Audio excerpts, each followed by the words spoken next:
ఇవాళ ఏ కాంగ్రెస్ వాళ్ళు అయితే ప్రభుత్వంలో ఉన్నారో మా సవితక్క ఇప్పుడే ఇక్కడికి వస్తూ ఉంటే గుర్తు చేశారు నాకు.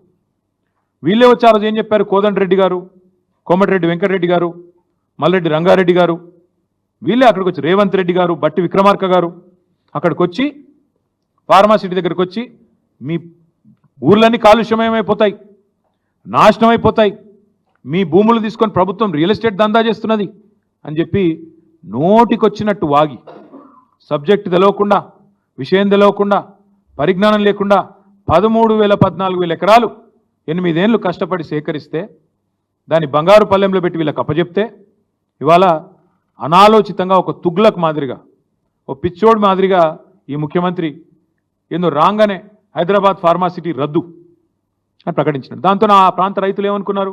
అచ్చా ఫార్మాసిటీ రద్దు అయిపోయింది, మా భూములు మాకు తిరిగి వెనక్కి వస్తాయి అని రైతులు సంబరపడ్డారు ఆ 9 గ్రామాల్లో. ఎందుకంటే వాళ్ళకి మాట కూడా ఇచ్చారు.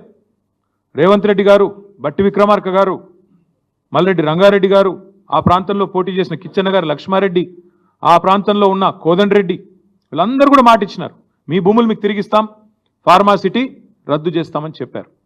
అన్నమాట ప్రకారమే రేవంత్ రెడ్డి వచ్చి రాగానే ఫార్మాసిటీ రద్దు అని ప్రకటన ఇచ్చాడు. ఇండస్ట్రీస్ మినిస్టర్ కూడా శ్రీధర్ బాబు కూడా ఫార్మాసిటీ రద్దు అని చెప్పిండు. చెప్పినాక మళ్ళా నెల రోజుల్లో ఏమైందో తెలియదు, మనసు మార్చుకున్నారు. మార్చుకొని కొత్త కథ మొదలుపెట్టినారు. ఫార్మాసిటీ రద్దు అన్నారు. అన్న తర్వాత లేదు ఫార్మాసిటీ ఉంది కానీ కుదిస్తున్నాం అని ఒక మాట. ఒక చోట కాదు 20 చోట్ల పెడతాం, ఫార్మాసిటీ కాదు. మేము కేసీఆర్ ఫార్మాసిటీ అన్నాడు కదా, నేను సేమ్ పేరు పెడితే బాగుండదు అనుకొని ఫార్మా విలేజ్, సిటీ అన్నాడు కాబట్టి విలేజ్ అని చెప్పి ఓ పేరు మార్చిండు. కేసీఆర్ అనేవాళ్ళు ఉండొద్దు కదా, మార్చి 20 చోట్ల ఫార్మా విలేజ్లని డిక్లేర్ చేసిండు. ఒక చోట మేము స్థలం సేకరించడానికి కారణం ఏంటి అంటే మాకు తెలియక కాదు, మాకు పరిజ్ఞానం లేక కాదు, మేము ఆలోచించి అర్థం చేసుకొని హైదరాబాద్ భవిష్యత్తు దృష్టిలో పెట్టుకొని తెలంగాణ భవిష్యత్తులో కూడా లైఫ్ సైన్సెస్ సెక్టర్లో లీడర్గా ఉండాలి. ఈ 2030వ సంవత్సరం కల్లా 100 బిలియన్లు కాదు $200 బిలియన్ పెట్టుబడి తెలంగాణకు తేవాలి. ఈ లైఫ్ సైన్సెస్ సెక్టర్లోనే 4-5 లక్షల మంది పిల్లలకు కొలువులు ఇవ్వాలి, ఇంకా విస్తరించాలన్న ఉద్దేశంతో అంతర్జాతీయ ఫార్మా యూనివర్సిటీ, అందులోనే అవసరమైతే ఒక ఎయిర్ స్ట్రిప్, అందులోనే లివ్ వర్క్ లెర్న్ ప్లే అంటూ ఇట్లా ఒక మంచి ఆలోచనతో ప్రపంచ దేశాలని ఊరికేనే కాదు. ఈరోజు చీఫ్ సెక్రటరీగా ఉన్న శాంతి కుమారి గారు ఆ రోజు ముఖ్యమంత్రి గారి కార్యాలయంలో చేజింగ్ సెల్కి ఇన్ఛార్జ్గా ఉన్నారు. చేజింగ్ సెల్ అంటే ఇన్వెస్ట్మెంట్ ప్రమోషన్ సెల్, ఇన్వెస్ట్మెంట్ని ఆకర్షించడానికి, ఇన్వెస్ట్మెంట్ని చేజ్ చేయడానికి పెట్టిన ఒక సెల్.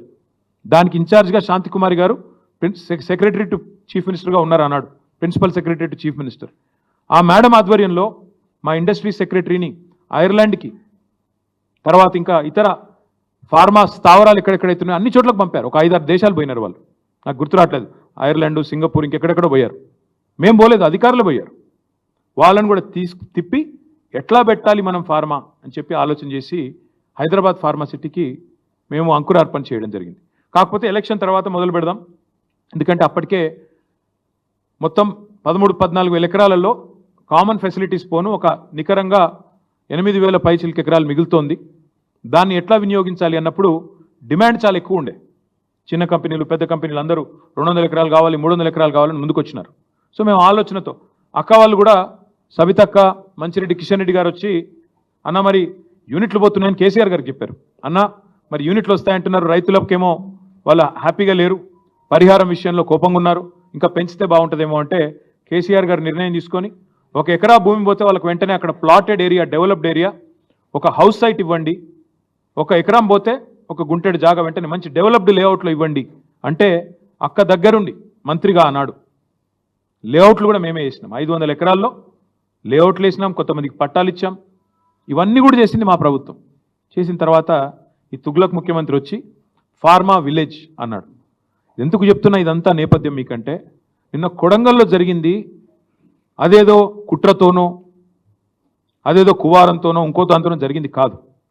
ఈ ముఖ్యమంత్రి యొక్క అనాలోచిత మూర్ఖ తుగ్లక్ విధానాల వల్లనే ఇవాళ ఒక్క కొడంగల్లో కాదు, మొన్న సంగారెడ్డి జిల్లా న్యాల్కల్ అక్కడ కూడా గొడవ జరిగింది. అక్కడ కూడా రైతులు మా భూములు ఇవ్వమని చెప్పి రోడ్డు ఎక్కినారు. కొడంగల్లో ఈరోజు కాదండి, దయచేసి నేను మీడియా మిత్రులను కోరుతా ఉన్న, ప్రజలకు కూడా వాస్తవాలు చెప్పండి. 6-7 నెలల కిందట, ఇంకెక్కువ 8-9 నెలల కిందట ముఖ్యమంత్రి సోదరుడు తిరుపతి రెడ్డి ఆయనకు ఒక ఫోన్ కాల్ వైరల్ అయింది. మీరు చూసే ఉంటారు, వినే ఉంటారు. ఏమని? ఒక రైతు ఫోన్ చేసి తిరుపతి రెడ్డి గారిని అడుగుతున్నాడు, మేము ఎందుకు ఇవ్వాలయా మా భూములు, ఇవ్వకపోతే ఏం చేస్తుంది ప్రభుత్వం అని గట్టిగా అడిగితే, తన్ని తీసుకుంటాం ఆయన అన్నమాట, తన్ని తీసుకుంటాం నా కొడక అని మాట్లాడినాడు ఆయన. ఉంది, వైరల్ ఉంది, ఆ వీడియో ఆడియో తీయండి, తప్పకుండా వినండి. అంటే ఇది 6-7 నెలల నుంచి నడుస్తున్న కథ, రగులుతోంది కొడంగల్. మధ్యలో రైతులు ఒక్కసారి కాదు, అన్ని పార్టీల దగ్గర పోయినారు. మా కాడికి కూడా వచ్చినారు, ఇక్కడనే నా దగ్గర కూడా వచ్చి నన్ను కూడా కలిశారు. తర్వాత బీజేపీ ఆఫీస్కి పోయినారు, అందరి దగ్గర పోయినారు, ముఖ్యమంత్రి గారిని కూడా కలిసినారు. కలిసి చెప్పినారు, సార్ ఇది మంచిది కాదు, విరమించుకోండి.